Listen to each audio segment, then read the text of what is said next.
What if I told you that some of the most jaw-dropping places on this planet look so impossibly strange that scientists themselves struggled to believe they were real? Not paintings, not some fever dream conjured by a restless imagination. Real places. Places you can stand in, breathe in, feel beneath your feet, and yet your brain will refuse to accept them. Today, we're going to 5 of them.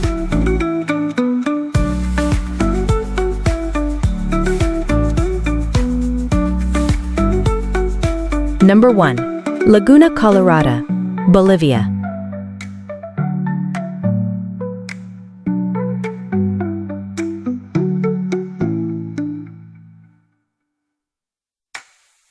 Imagine you're hiking through a remote stretch of the Bolivian altiplano. The wind is brutal. The sky shifts between gray and electric blue every few minutes. And then, rounding a bend in the trail, you stop dead. In front of you is a lake, but it isn't blue, it isn't green, it isn't any color a lake should be. It is bleeding red, a deep rusty crimson that coats the entire surface like spilled paint on a canvas the size of a small city.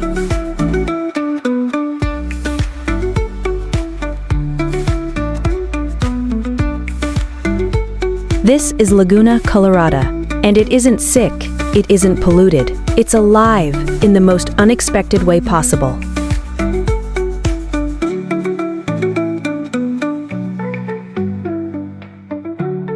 Certain species of algae and microscopic organisms thrive in this high-altitude, mineral-rich brine sitting above 4,000 meters. The pigmentation they produce, in response to the intense UV radiation and volcanic minerals, creates a color so extreme, so far outside nature's normal palette, that photographs of it are routinely accused of being edited.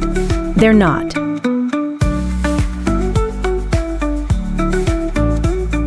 And standing at the edge of it, watching pink flamingos wade through red water beneath a sky so blue it seems painted.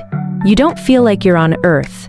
You feel like you've stepped into the memory of a planet that no longer exists. Some places exist precisely to remind us that our definitions of normal are much smaller than we think.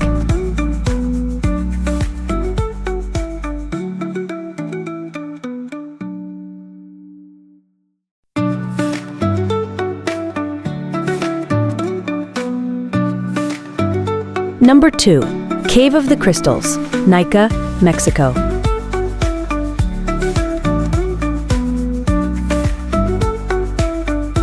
Now picture darkness, complete darkness. You're underground, somewhere beneath the Chihuahuan Desert in northern Mexico. The air is thick, hot, humid in a way that feels almost alive. Your guide leads you forward, and then a door opens, and you step into a chamber the size of a cathedral.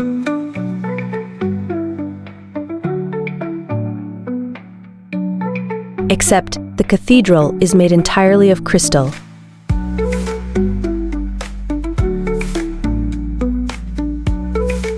Floor, ceiling, walls, everything is covered in massive, translucent selenite crystals, some of them 12 meters long, taller than a 2-story building. They catch your headlamp and fracture the light into 1,000 directions. The silence is absolute. The heat is unbearable, over 50 degrees Celsius. Without a special cooling suit, a human being can survive here for only 10 minutes.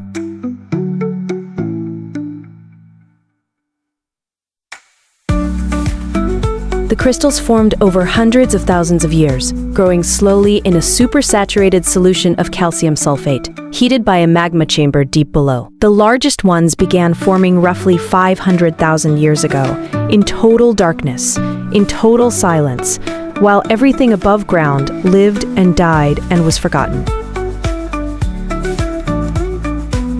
500,000 years, and then humans arrived with flashlights. There's something humbling about that, about discovering that beauty of this magnitude can exist unseen for 500,000 years and need no witness to be extraordinary.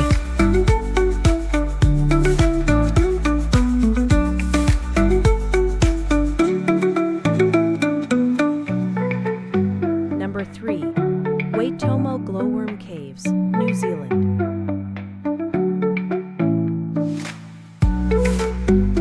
Now we travel to New Zealand's North Island, to a hillside, and then beneath it.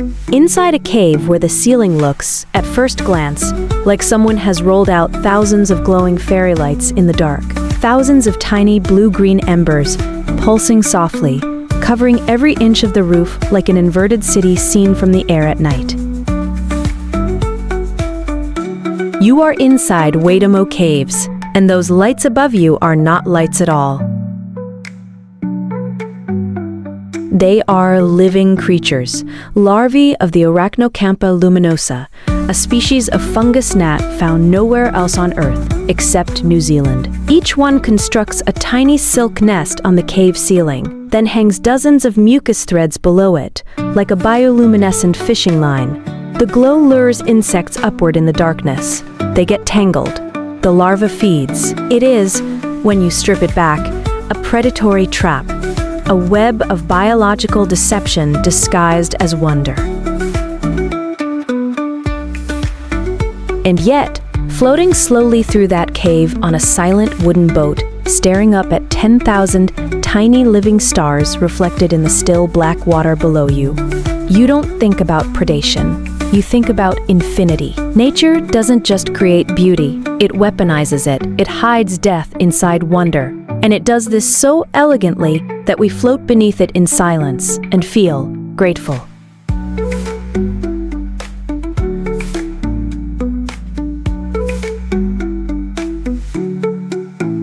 Number 4. Vatnajökull Ice Caves, Iceland. We cross the globe now to the highlands of Iceland. In winter, you're standing inside a glacier, not beside it, not on top of it.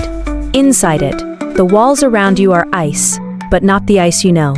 This ice is ancient, compressed over thousands of years until every air bubble has been squeezed out, until the molecular structure of the water itself has changed, and so the light that enters doesn't scatter. It travels deep before bouncing back. And when it reaches your eyes, it is blue, not pale, not ordinary. Dense, saturated, electric blue so deep and so pure, it has no comparison in the world above ground.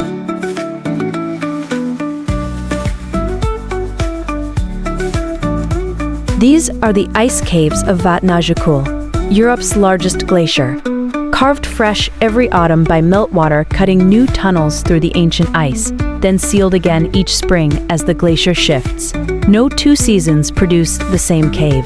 Every winter, something new and impermanent is carved from the inside of something 10,000 years old.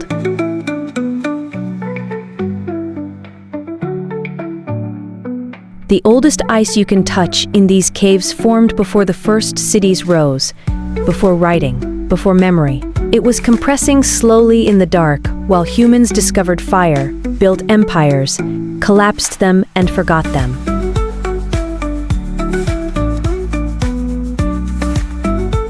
And now you are here, pressing your palm against 10,000 years, watching your breath fog in cold blue light. Impermanence doesn't make something less real. Sometimes it makes it more.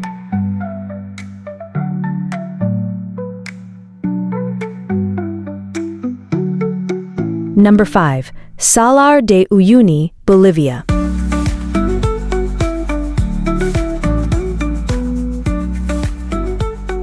Our final destination is perhaps the strangest of all, not because of what it looks like, but because of what it does to your sense of direction, of dimension, of what is up and what is down.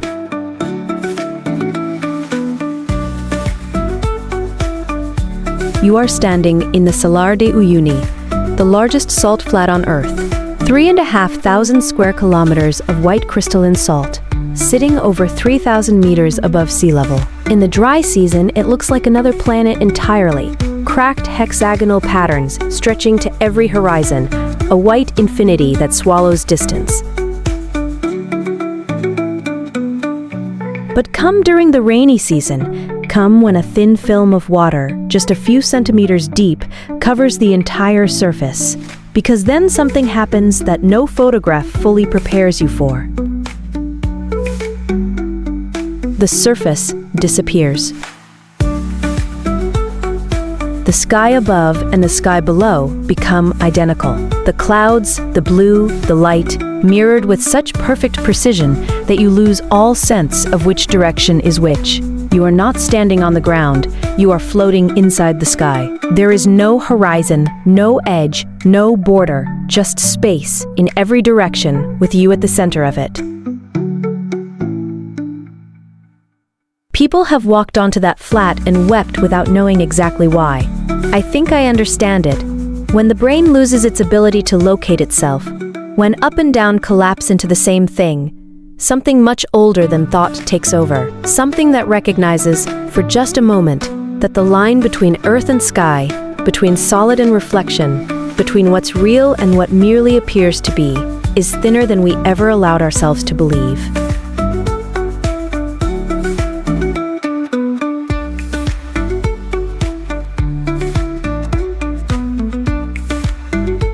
Five places. 5 times the earth quietly leaned in and whispered, "You don't know me as well as you think you do." A lake that bleeds red. A cave full of crystals older than human memory.